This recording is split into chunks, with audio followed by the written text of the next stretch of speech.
On a September night in 2016, a young man strolls into a college bar in Denton, Texas, and takes a seat.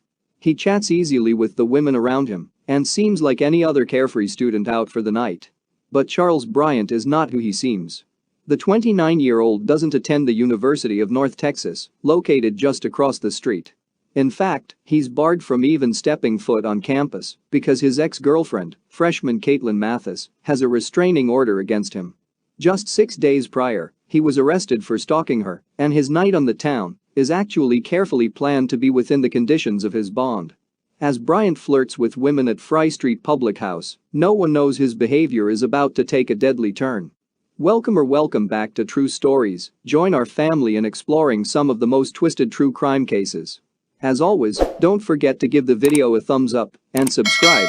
Now, let's get into it. Caitlin Mathis was 18 years old when she met Bryant, a personal trainer and bartender, in June 2016. He was definitely smooth, it seemed like he kind of had his life together. With an easygoing attitude and a chiseled appearance, Bryant made a great first impression on Mathis, who was working as a server at Buffalo Wild Wings in Grapevine, Texas, and had just graduated from high school. Bryant was 11 years older than Mathis. He was very charming, Mathis recalled.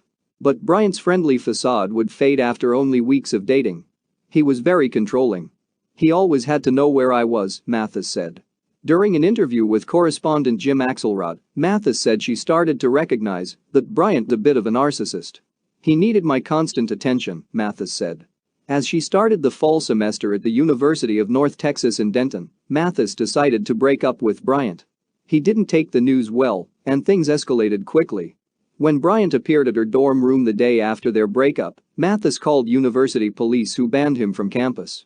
Undeterred, Bryant repeatedly contacted her.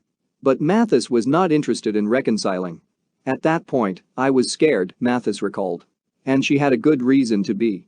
On September 6, what would have been their 3-month anniversary, Bryant once again found his way to Mathis's dorm room. Carrying a bouquet of flowers and a 2-page letter, he slipped by the security desk and knocked on Mathis's door. Terrified, she hid in a closet and called 911. Bryant fled and was promptly arrested by campus police for a second time.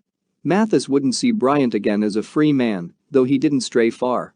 Jackie Vandagriff was a 24-year-old student at the Texas Woman's University in Denton, Texas. She was majoring in health and wellness. Jackie was also described as a very nice and lovable person. 4 days after bonding out of jail on a stalking charge for continuing to harass his ex, Bryant was just a half a mile away from Mathis's dorm room at Fry Street Public House. Earlier in the day, he'd spoken to his attorney about the case against him and knew he was facing more time behind bars. As Bryant sipped drinks and chatted up college girls, they had no idea what was going on in his head. Tragically, a young woman named Jacqueline Vandagriff also walked into the bar on a mission that September night. The 24-year-old was looking for a job. Vandagriff was studying nutrition at Texas Woman's University in Denton and had no known connection to Bryant. Their introduction plays out on video surveillance as Jackie talks to the bartender about a possible position.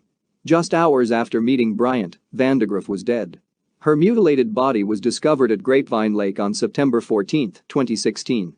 But how she died and why were questions no one could answer until Ranger Holland got the suspected killer talking. On September 14, the police received a call about a body at Grapevine Lake. When they arrived, they found a charred body in a kiddie pool. The police were able to identify the young woman as Jackie Vandagriff using her fingerprints. The police immediately had their suspect, Charles.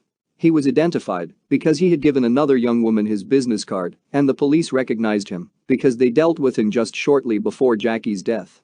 Charles was brought into the Grapevine police station and at first denied knowing Jackie. Yeah, it's crazy because I really don't remember meeting this girl. He then said he met her at a bar.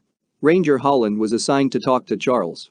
He had interviewed many narcissistic criminals before, so he made a ruse to try to get Charles to be his friend so he could ask him about the murder. Charles still said he didn't kill Jackie or know. Hey, how you doing? It's bad, yourself? Good. Jim home with the Rangers. Life good today or not? It's bad. You know how to kill someone. Good for you from Caitlin, man. He said he gave Jackie a ride home and they had sexual intercourse in his car. Charles had zip ties in his car and they decided to experiment. Jackie had choked when the zip tie was too tight, so she died. Ranger Holland wasn't believing it at all. She's not responsive. Shake her. Nothing. Ranger Holland then came up with a theory. He said that Charles had killed Jackie because she looked like Caitlin. He told Charles he wasn't over his ex, and instead of killing Caitlin, he killed someone who looked like her. The police were also searching Charles's house at that time. They found a military-style knife, Jackie's purse, a shovel that he had bought at Walmart at 4 a.m. on September 14, and the kiddie pool that Jackie was found in was missing from his backyard.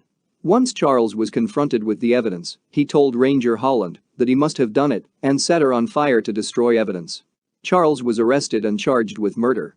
Charles Bryant was found guilty and sentenced to life in prison with the possibility of parole after 30 years. Caitlin said she wished he had gotten the death penalty because she's afraid he'll come after her when and if he's released. We've come to the end, thank you for watching.